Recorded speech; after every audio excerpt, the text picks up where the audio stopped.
Big ಬಾಸಿಗೆ ಹೋಗಬೇಕು ಅಂತ ಅನಿಸ್ತಾ?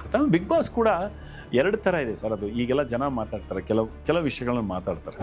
ಆದರೆ ನಾನು ಅದೇ ನಿಮ್ಗೆ ಹೇಳಿದ್ನಲ್ಲ, ಬಿಗ್ ಬಾಸಲ್ಲಿ ಎಲ್ಲರೂ ಫಸ್ಟ್ ಬಿಗ್ ಬಾಸ್ ಭಾಳ ಚೆನ್ನಾಗಿರೋದು ಇದೆ ಸರ್, ತುಂಬ ಖುಷಿ ಆಗುತ್ತೆ, ನೀವು ಗೆಲ್ಲಬೇಕಾದ್ರೆ. ಈಗ ನಂದು ಯಾವಾಗಲೂ ಇದೆ ಅದು, ಗೆಲುವು ಮತ್ತು ಸೋಲು ಅನ್ನೋದಕ್ಕಿಂತ ನೀನು ಎಷ್ಟು ಗೆಲುವಾಗಿ ಬದುಕ್ತೀಯ ಅನ್ನೋದು ಅಷ್ಟೇ ಇಂಪಾರ್ಟೆಂಟ್ ನನ್ನ ಫಿಲಾಸಫಿ. ಇವರು ಸುದೀಪ್ ಅವ್ರ ಫ್ರೆಂಡ್ ಆಗಿದ್ದಾರೆ, ಅದಕ್ಕೆ ಇವರನ್ನ ಎಲ್ಲಿ ಗೆಲ್ಲಿಸ್ಬಿಟ್ರೆ ಸುದೀಪ್ ಅವ್ರ ಫ್ರೆಂಡ್ ಅಂತೇಳಿ ಸ್ವಲ್ಪ. ಆಮೇಲೆ ಬಿಗ್ ಬಾಸ್ ಅನ್ನೋದ್ರಲ್ಲಿ ಆ್ಯಕ್ಚುಲಿ ನಾನು ಹೇಳ್ತೀನಿ, ನಾನು ಇದುವರೆಗೆ ಯಾರ ಹತ್ರನೂ ಹೋಗಿ ನನಗೆ ಅವಕಾಶ ಕೊಡು ಅಂತ ಕೇಳಿಲ್ಲ, ಕೇಳಲ್ಲ. ಗೊತ್ತಿಲ್ಲ ಜನ ಇವನೇನು ಹಿಂಗೆಲ್ಲ ಮಾತಾಡ್ತಾನೆ ಅಂತ. ಈಗ ಸುದೀಪ್ ಜೊತೆ ಇದ್ರಪ್ಪ, ಒಂದು 5-6 ಸಿನಿಮಾದಲ್ಲಿ ತುಂಬಾ ಚಂದ ಕ್ಯಾರೆಕ್ಟರ್ ಎಲ್ಲ ಸಿಕ್ಕಿದೆ. ಹೌದು ಅಂದ್ರೆ ನಿನ್ನ ಹತ್ರ ಭರ್ಜರಿ ದುಡ್ಡು ಐತಿ ಅಂತ ಹಂಗೇನ್ ಕಾಲಿಂಗ್ ಮಾಡಿ ಇನ್ನು ಬೇಜಾನ್ ಬರೋದಿದೆ.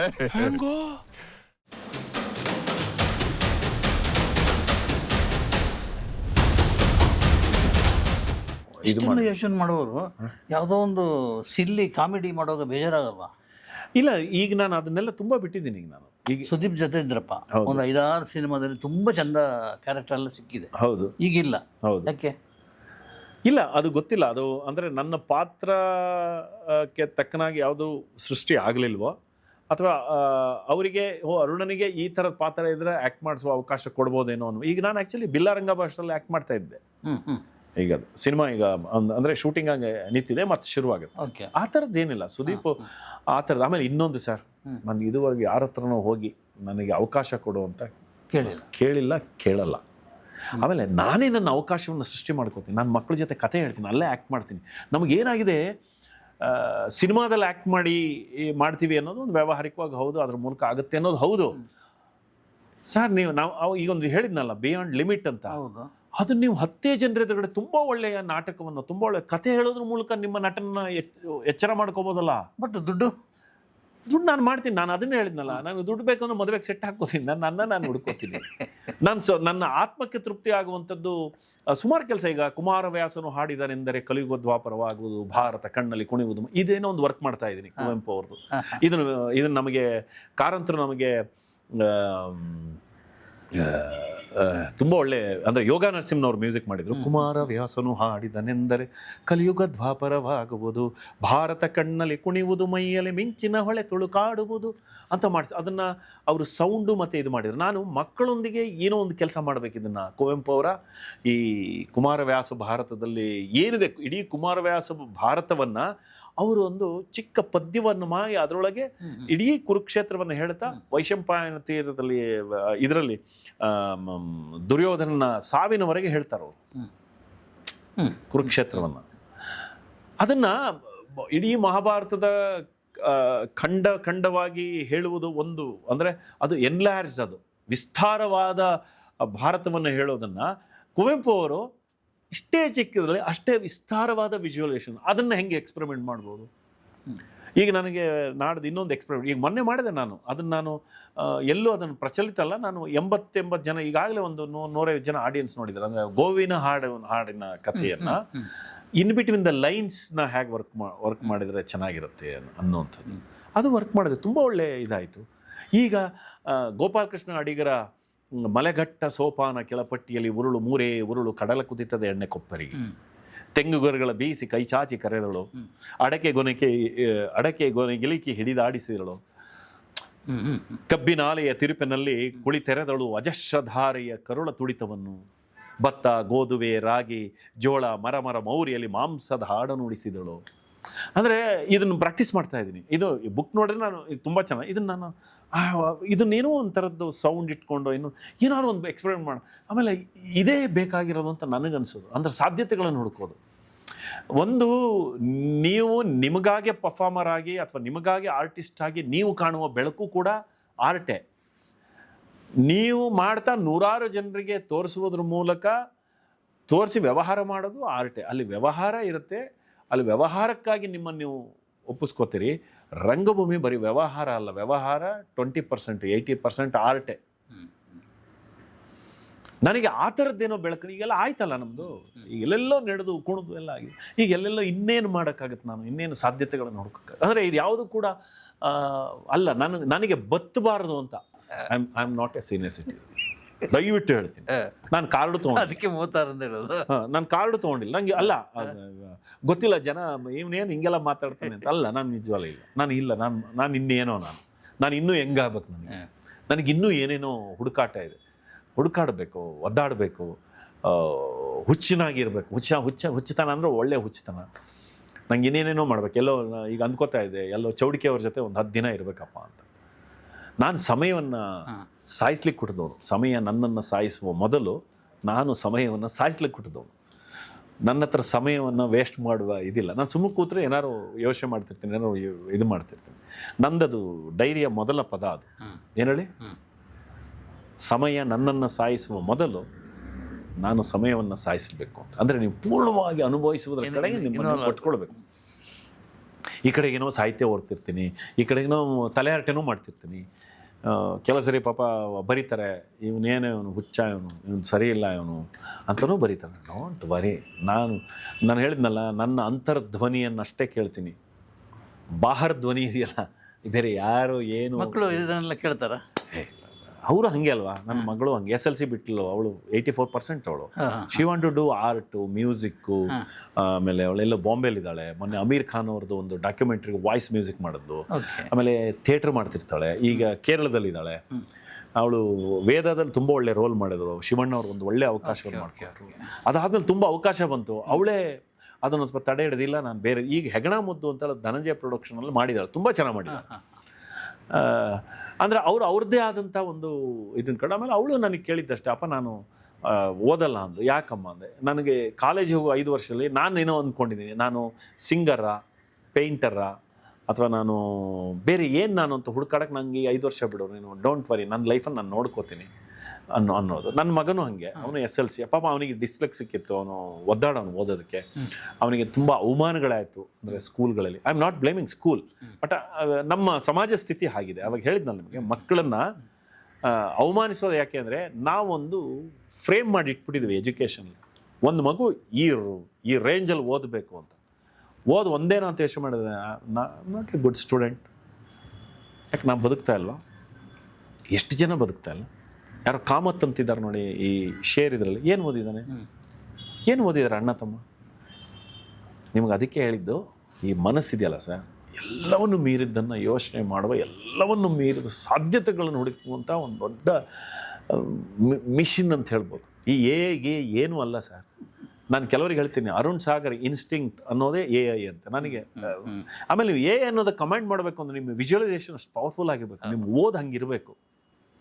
ಈಗ ನೀವು ಒಂದು ವಿಜುವಲ್ ಮಾಡ್ತೀರಾ AI ಮಾಡಬೇಕು ಅಂದಾಗ, ಹೋಗ ದುರ್ಯೋಧನ ಅಂತ ಒಂದು ಸೀನು, ಅವನು ನೀರಿನಲ್ಲಿ ಅಡಗಿದ್ದಾನೆ, ಭೀಮ ಬಂದು ಅವನನ್ನು ಕೂಗ್ತಾನೆ. ಕೃಷ್ಣ ಹೇಳ್ತಾನೆ ಅವನಿಗೆ, ಕರಿ ಅವನ್ನ ಅಂತ. ಅವನನ್ನು ಏನೇನೋ ಭಾಷೆಗಳ ಮೂಲಕ ಕರೀತಾನೆ. ಆವಾಗ ಅವನು ಧ್ಯಾನಸ್ಥ ಸ್ಥಿತಿಯಲ್ಲಿ ಕೂತಿರ್ತಾನೆ. ಇದನ್ನ ನೀವು AI ಹಾಕಿ ಮಾಡಿದ್ರೆ ಎಷ್ಟು ಸಖತ್ತಾಗಿರುತ್ತೆ. ಭೀಮ ಮತ್ತು ಕೃಷ್ಣ ಆ ನೀರಿನ ತಳಿಯಲ್ಲಿ ಬಂದು ನಿಂತು ನೋಡುತ್ತಿದ್ದರೆ, ತಣ್ಣಗೆ ಹರಿಯುತ್ತಿದ್ದಂಥ ಆ ನೀರು ಎಲ್ಲೋ ಕೃಷ್ಣನಿಗೆ ಕಿವಿಯಲ್ಲಿ ಕೇಳುತ್ತಿದೆ ಉಸಿರಿನ ಆಟ. ನೀರಿನ ಆಳದಲ್ಲಿದ್ದರು. ಅವನಿಗೆ ನೀರಿನಲ್ಲಿ ಅಡಗಿ ತನ್ನ ಉಸಿರನ್ನು ಹಿಡಿದುಕೊಳ್ಳುವಂಥ ಶಕ್ತಿ ಇದೆ. ಅವನ್ನ ಹೊರಗೆ ಕರೆಯಂತ. ಆ ಹೊರಗೆ ಕರೆಯೋದು ಹೇಗೆ ಕರಿಬೋದು, ಇದನ್ನೆಲ್ಲ ವಿವರಿಸಿದರೆ ನೀವು AI ತಾನು ಕ್ರಿಯೇಟ್ ಮಾಡುತ್ತೆ.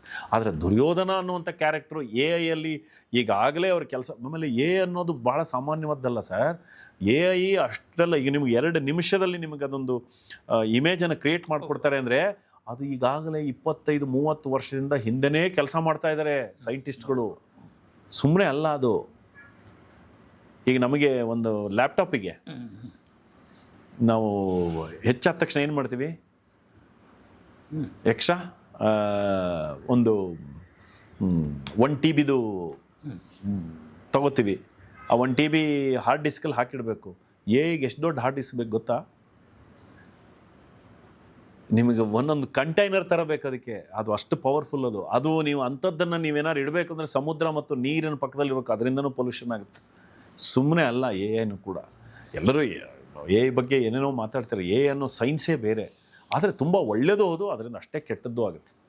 ನಮ್ಮಂಥವ್ರಿಗೆ ತುಂಬ ಒಳ್ಳೇದೀಗ ನಾವು ಓದ್ಕೊಂಡಿದ್ವಿ, ಇದು ಮಾಡಿದ್ವಿ, ನಮಗೆ ಇಮ್ಯಾಜಿನೇಷನ್ ಇದೆ, ನಾವು ಇಲ್ಲೇ ಒಂದು ಕತೆ ಕಟ್ತೀವಿ ಅಂತ ಹೇಳೋದಾದರೆ, ಈಗ ನಿಮ್ಗೆ ಹೇಳಿದ್ನಲ್ಲ, ದುರ್ಯೋಧನ ಇದ್ದಂಥ ಆ ಜಾಗ, ಆ ನೀರಿನ ಆಳದಲ್ಲಿದ್ದಾನೆ, ಸಣ್ಣದಾಗಿ ಬಿಟ್ಟ ಉಸಿರಿಗೆ ಬುಳ್ ಬುಳ್ ಬುಳ್ ಅಂದೆ ಅವನ ಮೂಗಿನಿಂದ ಹೊರಟಂಥ ಉಸಿರಿನ ಒಂದೊಂದೇ ಹನಿ ಮೇಲೆ ಬರುತ್ತಲ್ಲ, ಅಂದರೆ ಉಸಿರೇ ಹನಿ ಆಗುತ್ತಲ್ಲ, ಆ ಉಸಿರೇ ಹನಿ ಆಗುತ್ತೆ ಅಂದ ತಕ್ಷಣ ಅಂದ್ಬಿಟ್ಟ ತಕ್ಷಣ ಅದು ಹನಿಯಾಗಿ ಒಂದೊಂದು ಬಂದು ಮೇಲೆ ನೋಡ್ತಿದ್ದಂಗೆ, ಓ ಇಲ್ಲೇ ಇದ್ದಾನೆ, ಅವನನ್ನು ಕರಿ ಅಂತ. ಹೇಗೆ ಕರಿತೀಯ ನೀನು?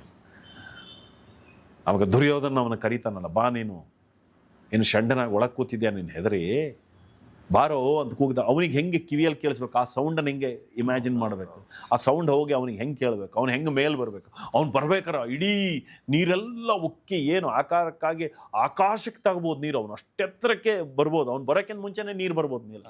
ಅಂದರೆ ನಿಮ್ಮ ಇಮ್ಯಾಜಿನೇಷನ್ನ ಅದ್ರೊಳಗೆ ಕಟ್ಟಬೇಕು ಅಂದರೆ ನೀವು ಅಷ್ಟು ಸ್ಟ್ರಾಂಗ್ ಆಗಿದ್ದರೆ ಮಾತ್ರ ನಿಮ್ಮನ್ನು ಮಾತು ಕೇಳುತ್ತೆ, ಇಲ್ಲಾಂದರೆ ಬಹಳ ಕಷ್ಟ ಇದೆ. ಬಿಗ್ ಬಾಸಿಗೆ ಹೋಗಬೇಕು ಅಂತ ಅನಿಸ್ತಾ? ಫಸ್ಟ್ ಬಿಗ್ ಬಾಸ್ ಆ್ಯಕ್ಚುಲಿ ಅದೊಂದು ದೊಡ್ಡ ಕತೆ ಇದೆ. ರಾಘು ಮತ್ತು ಪರಮು ನನ್ನನ್ನು ಹುಡುಕಾಡ್ಬಿಟ್ಟಿದ್ದಾರೆ. ಆ್ಯಕ್ಚುಲಿ ಬಿಗ್ ಬಾಸ್ದು ಪ್ರೋಮೋ ಶೂಟಿಂಗ್ ನಾನೇ ಸೆಟ್ ಹಾಕಿದ್ದು. Okay okay.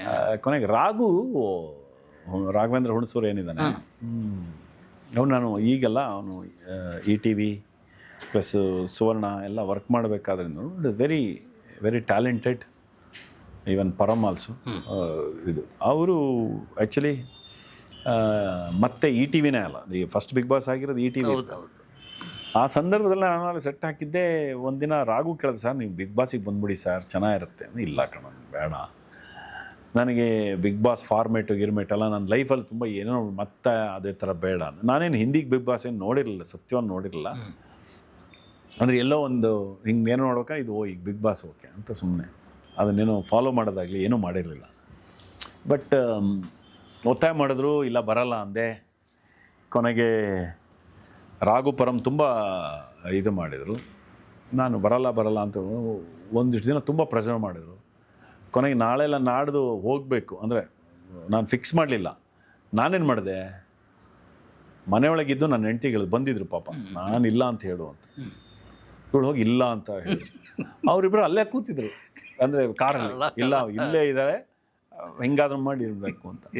ಕೊನೆಗೆ ನನ್ನ ಹೆಂಡ್ತಿ ಬಂದು ನಂಗೆ ಹೇಳಿದ್ಲು, ನೀವು ಹೋಗಿ ಒಳ್ಳೆ ಪ್ಲ್ಯಾಟ್ಫಾರ್ಮು, ಹೋಗಿ ಏನಾಗುತ್ತೆ, ಅಯ್ಯೋ ಮೀರಾ ನೀನು ನಂಗೆ ಬೇಡ ಕಣೆ ಅಂದೆ. ಇಲ್ಲ ರೀ, ನಿಮಗೆ ತುಂಬ ಒಳ್ಳೇದಾಗುತ್ತೆ, ಹೋಗಿ ನಿಮ್ಮ ಟ್ಯಾಲೆಂಟ್ ಏನಾದ್ರು ಎಕ್ಸ್ಪೋಸ್ ಆಗ್ಬೋದು, ಚೆನ್ನಾಗಿರುತ್ತೆ ಅದು ಇದು ಅಂತ. ಕೊನೆ ಇಲ್ಲೇ ಇದ್ದಾರೆ. ಕೊನೆಗೆ ಬಂದು ಅವನು ರಾಘು, ಸರ್ ಯಾವಾಗಲೂ ಹಿಂಗೆ ಮಾಡ್ತಿರಲ್ಲ ಸರ್, ನಾನು ಆಟ ಆಡಿಸ್ಬಿಟ್ಟಿರಲ್ಲ ಸರ್, ಇಲ್ಲ ಕಣ ನಂಗೆ ಇಷ್ಟ ಇಲ್ಲ ಆ್ಯಕ್ಚುಲಿ ಅಂತೇಳಿ ಹೋಗಿದ್ದು. ಬಟ್ ಅದು ನಂಗೆ ಒಂದು ಒಳ್ಳೆ ಹೆಸರು. ಬಿಗ್ ಬಾಸ್ ಕೂಡ ಎರಡು ಥರ ಇದೆ ಸರ್. ಅದು ಈಗೆಲ್ಲ ಜನ ಮಾತಾಡ್ತಾರೆ, ಕೆಲವು ವಿಷಯಗಳನ್ನ ಮಾತಾಡ್ತಾರೆ. ಆ್ಯಕ್ಚುಲಿ ನಿಮ್ಮ ಟ್ಯಾಲೆಂಟನ್ನಾಗಲಿ ಅಥವಾ ನಿಮ್ಮನ್ನು ನೀವು ಕಂಡುಕೊಳ್ಕೊಂಡು, ಆಮೇಲೆ ನೋಡಿ, ನೀವು ಒಬ್ಬರೇ ಇರೋದಕ್ಕೆ ಬಹಳ ಕಷ್ಟ ಆಗುತ್ತೆ. ಒಂದು ಸರಿ ನೀವು ಸಮಾಜದೊಳಗೆ ಬೇರೆ ಬೇರೆ ಜವಾಬ್ದಾರಿಗಳನ್ನೆಲ್ಲ ವಹಿಸ್ಕೊಂಡ್ಮೇಲೆ ಅದರ ಮಧ್ಯೆ ನೀವು ಒಬ್ಬರೇ ಹೋಗಿ ಇರಿ ಅಂದರೆ ಎಷ್ಟು ಇದಾಗುತ್ತೆ. ಆ ಥರದ್ದು ಭಾಳ ಕಷ್ಟ ಅಲ್ಲ. ಆಮೇಲೆ ಅವ್ರು ನಮಗೆ ನಿಜವಾಗ್ಲೂ ಪೇಮೆಂಟ್ ಮಾಡೇ ಮಾಡ್ತಾರೆ, ಅದೇ ಅವೆಲ್ಲ ಏನಿಲ್ಲ. ಆಯಾ ತಕ್ಕ ಮಟ್ಟಿಗೆ ಒಂದು ಪೇಮೆಂಟನ್ನು ಅವ್ರು ಮಾಡೇ ಮಾಡ್ತಾರೆ, ಇರ್ತೀವಿ ಅಷ್ಟೇ. ಬಟ್ ಬಿಗ್ ಬಾಸು ನನಗೆ ಒಂಥರ ಒಳ್ಳೆಯ ಹೆಸರು ಕೊಡ್ತು. ಆಮೇಲೆ ಬಿಗ್ ಬಾಸಿಂದ ನನಗೆ ನಿಜವಾಗ್ಲೂ ಒಳ್ಳೆಯದಾಗಿದೆ, ಇಟ್ಸ್ ಗುಡ್. ಆದರೆ ನಾನು ಅದೇ ನಿಮ್ಗೆ ಹೇಳಿದ್ನಲ್ಲ, ಬಿಗ್ ಬಾಸಲ್ಲಿ ಎಲ್ಲರೂ ಫಸ್ಟ್ ಬಿಗ್ ಬಾಸ್ ಭಾಳ ಚೆನ್ನಾಗಿರೋದು ಇದೆ ಸರ್, ತುಂಬ ಖುಷಿಯಾಗುತ್ತೆ, ನೀವು ಗೆಲ್ಲಬೇಕಾಗಿ. ನಮ್ಮದು ಯಾವಾಗಲೂ ಇದೆ ಅದು, ಗೆಲುವು ಮತ್ತು ಸೋಲು ಅನ್ನೋದಕ್ಕಿಂತ ನೀನು ಎಷ್ಟು ಗೆಲುವಾಗಿ ಬದುಕ್ತೀಯ ಅನ್ನೋದು ಅಷ್ಟೇ ಇಂಪಾರ್ಟೆಂಟ್ ನನ್ನ ಫಿಲಾಸಫಿ. ಈಗ ಸಿನಿಮಾದಲ್ಲಿರ್ಬೋದು ಅಥವಾ ಯಾವುದೇ ವಿಷಯದಲ್ಲಿ ಈ ಗೆಲುವು ಅನ್ನೋದೇನು ಅನ್ನೋದು ನನಗೊಂದು ಪ್ರಶ್ನೆ ಇದೆ. ಇದನ್ನು ನೀವು ಹೇಳ್ಬೋದು, ಇವನು ಯಾರೋ ಇಂಟೆಲೆಕ್ಚುವಲ್ಲ, ಇವನು ಯಾರಪ್ಪ ಇವನು ಅಂತ. ನಾನು ಹೇಳಿದ್ನಲ್ಲ, ಈಗ ಗೆಲುವಾಗಿರೋದು ಅದು ನನ್ನ ಗೆಲುವು. ನನಗೆ ಎಲ್ಲಿ ಹೋದರೆ ಎನರ್ಜೆಟಿಕ್ ಆಗಿ, ಯಾವುದೇ ಎಂಥ ಕಷ್ಟಗಳಿದ್ರೂ ಅದನ್ನು ಮೀರಿ ಮತ್ತೆ ಸ್ವಾಸ್ಥ್ಯವಾದಂಥ ಒಂದು ಬದುಕನ್ನು ನಿರ್ಮಾಣ ಮಾಡಿಕೊಂಡು ಮತ್ತೆ ಗೆಲುವಾಗಿರೋದು, ಖುಷಿಯಾಗಿರೋದು, ಅದು ನನ್ನ ಲೈಫ್, ಅದೇ ನನ್ನ ಗೆಲುವು. ನಾನು ವಿನ್ ಅಂತ ನಾನು ಪ್ರತಿ ಕ್ಷಣ ನಾನು ಖುಷಿಯಾಗಿರೋದ್ರ ಕಡೆಗೆ ಹೋಗ್ತೀನಿ, ಅಂದರೆ ನಾನು ವಿನ್ನರ್ ಅಂತ ಹಾಗೆ. ಬಟ್ ನನಗೆ ಅಲ್ಲಿ ತುಂಬ ಒಳ್ಳೆಯ ಒಂದು ಪ್ಲ್ಯಾಟ್ಫಾರ್ಮ್ನ ಕ್ರಿಯೇಟ್ ಆಯಿತು. ಆಮೇಲೆ ಸುಮ್ಮನೆ ಸುದೀಪ್ ಅವ್ರ ಮೇಲೆಲ್ಲ ಹೇಳಿದರು, ಸುದೀಪ್ ಅವ್ರ ಫ್ರೆಂಡ್ ಆಗಿದ್ದಾರೆ, ಅದಕ್ಕೆ ಇವ್ರನ್ನ ಎಲ್ಲಿ ಗೆಲ್ಲಿಸ್ಬಿಟ್ರೆ ಸುದೀಪ್ ಅವ್ರ ಫ್ರೆಂಡ್ ಅಂತೇಳಿ ಸೋರ್ಸೋದು, ಅದೆಲ್ಲ ಅಲ್ಲ. ಅದೊಂದು ಇದಿರುತ್ತೆ, ಅಂದರೆ ನಿಮಗೆ ವೋಟಿಂಗ್ ಇದಿರುತ್ತೆ. ಆ ವೋಟಿಂಗ್ ಏನಿದೆಯಲ್ಲ, ಆ ವೋಟಿಂಗ್ನ ಮೂಲಕ ಆಗುವಂಥದ್ದು ಅದು ರಾಘುಗೆ ಹೆಚ್ಚು ಬಿದ್ದಿರುತ್ತೆ, ನನಗೆ ಕಡಿಮೆ ಬಿದ್ದಿರುತ್ತೆ. ಹಾಗಾಗಿ ಅವರಿಗೆ ಗೆಲುವಾಗಿದೆ. ಆದರೆ ಜನ ನನ್ನನ್ನು ತಗೊಂಡಿರೋ ರೀತಿ ಬೇರೆ, ನಾನೇ ವಿನ್ನರ್ ಥರ ನನ್ನನ್ನು ನೋಡಿದ್ದಾರೆ. ಅದು ಬಹಳ ಇಂಪಾರ್ಟೆಂಟ್ ಆಗುತ್ತೆ. ಆಮೇಲೆ ಬಿಗ್ ಬಾಸ್ ಅನ್ನೋದರಲ್ಲಿ ಆ್ಯಕ್ಚುಲಿ ನಾನು ಹೇಳ್ತೀನಿ, ಈ ತುಂಬ ಕೆಲವೆಲ್ಲ ಈ ಗಲಾಟೆ ಅವೆಲ್ಲ ಅಲ್ಲಿ ಒಂದು ಸಿಚುಯೇಷನ್ ಕ್ರಿಯೇಟ್ ಆಗುತ್ತೆ. ಯಾಕಂದರೆ ಗೇಮ್ ಕೊಟ್ಟಿರ್ತಾರೆ, ನಿಮ್ಗೊಂದು ಜವಾಬ್ದಾರಿ ಕೊಟ್ಟಿರ್ತಾರೆ, ಅಲ್ಲೊಂದು ಸಣ್ಣದು ತಿಕ್ಕಾಟಗಳಾಗುತ್ತೆ. ಅದನ್ನು ಮೀರಿ ಕೂಡ ನೀವು ಆರ್ಟಿಸ್ಟಿಕ್ಕಾಗಿ ಬದುಕ್ಬೋದು. ಅಲ್ಲಿ ಯೋಚನೆ ಮಾಡಿದ್ರೆ ತುಂಬ ಚೆನ್ನಾಗಿ ಬದುಕ್ಬೋದು. Bigg Boss is good. ಈ ಒಂದು ದಿನ ಬದುಕಿರ್ಬೇಕು ಅನ್ನ, ಅದರಲ್ಲಿ ಒಂದು ಸಣ್ಣ ರಸ ಉತ್ಪತ್ತಿ ಆಗುತ್ತೆ. ನಮ್ಮ ಸ್ಕೂಲಿನ ಪ್ಯಾಟರ್ನ್ಗಳನ್ನೆಲ್ಲ ಚೇಂಜ್ ಮಾಡಬೇಕಂತ ಅನಿಸ್ತಾ ಇದೆ. ನಮ್ಮ ಬೋಧನೆಯ ಪ್ರಕಾರಗಳಿದೆಯಲ್ಲ, ಕೆಮಿಸ್ಟ್ರಿ ಲ್ಯಾಬು ಅಥವಾ ಫಿಸಿಕ್ಸ್ ಲ್ಯಾಬ್ ಅಲ್ಲ, ಎಜುಕೇಷನ್ ಲ್ಯಾಬ್ ಅಂತ ನಮ್ಮಲ್ಲಿಲ್ಲ ಸರ್. ಸಿನಿಮಾಗೂ ಅಷ್ಟೇ ಕಥೆ ಅನ್ನೋದಕ್ಕೊಂದು ಲ್ಯಾಬ್ ಬೇಕು. ಲ್ಯಾಬ್ ಅಂದರೆ ಒಬ್ಬ ಸೈಂಟಿಸ್ಟ್ ಥರ ಅದನ್ನು ಡಿಸೆಕ್ಟ್ ಮಾಡಿ ಯಾವ್ದು ಸರಿ ಯಾವ್ದು ತಪ್ಪು ಅಂತ, ಅದೇ ಥರ ಎಜುಕೇಷನಲ್ಲಿ ಒಂದು ಲ್ಯಾಬ್ ಮಾಡ್ಕೋಬೇಕು. ಈಗ ಗೋಪಾಲಕೃಷ್ಣ ಅಡಿಗರು ಒಳ್ಳೆ ಟೀಚರು, ಕಂಬಾರರು ಒಳ್ಳೆ ಟೀಚರು, ಕುವೆಂಪು ಅವರು ಒಳ್ಳೆ ಟೀಚರು. ಅವರು ಟೀಚರ್ ಅಲ್ವಲ್ಲ, ಲೆಕ್ಚರರ್ಸ್ ಅವರು. ಸರ್ ಎಲ್ಲರೂ ಸಾಯಿಸ್ಬಿಟ್ವಿ ಸರ್. ಅದಕ್ಕೆ ಆ್ಯಕ್ಚುಲಿ ಸರ್ ಸಾಯಿಸಬಾರ್ದಾಗಿತ್ತು ಸರ್. ಯಾಕೆ ಸರ್, ಏನಕ್ಕೆ ಸರ್ ಜಗಳ ಆಡಬೇಕು? ಈ ಯುದ್ಧ ಆದಮೇಲೆ ಅವನಿಗೆ ಅನ್ಸಕ್ಕೆ ಶುರುವಾಯಿತು ಈ ಸಾವು, ನೋವು, ರಕ್ತಪಾತ. ಅಂದರೆ ಈ ಥರದ ಎಕ್ಸ್ಪೆರಿಮೆಂಟ್ ಮಾಡೋದಕ್ಕೆ ಸರ್ಕಾರನೂ ರೆಡಿ ಇಲ್ಲ, ನಿಮಗೆ ಲೋಕಲ್ ಸ್ಕೂಲ್ಗಳು ರೆಡಿ ಇಲ್ಲ. ನಿಮಗೆ ಡೊನೇಷನ್ ಬರುತ್ತೆ, ಇದಾಗುತ್ತೆ, ಅವ್ರದ್ದೊಂದು ಏನೋ ಪ್ಯಾಟರ್ನ್ ಇರುತ್ತೆ, ಆ ಥರ ಕ್ಲಾಸ್ ಮಾಡ್ತಾರೆ.